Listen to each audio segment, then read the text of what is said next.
ওয়ালাইকুম সালাম। আপনি ভালো আছেন নি? আমি দি বাবা। রিবাত জি। মামুরা জিজ্ঞাসা করেন দেশটার নাম কি? কি দেশটার নাম কি? হিয়া বুলবুল কালীপুর।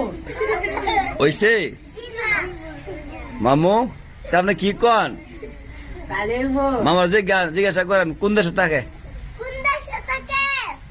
আমি তাই আল্লাহর দেশ। মাশাআল্লাহ ঠিক আছে। রিবাত কয়া দেন কোন দেশে থাকে? জি। কয়া দেন কোন দেশে থাকে? আপনার কোন দেশে থাকে? আল্লাহর দেশ। আল্লাহ দেশে বলে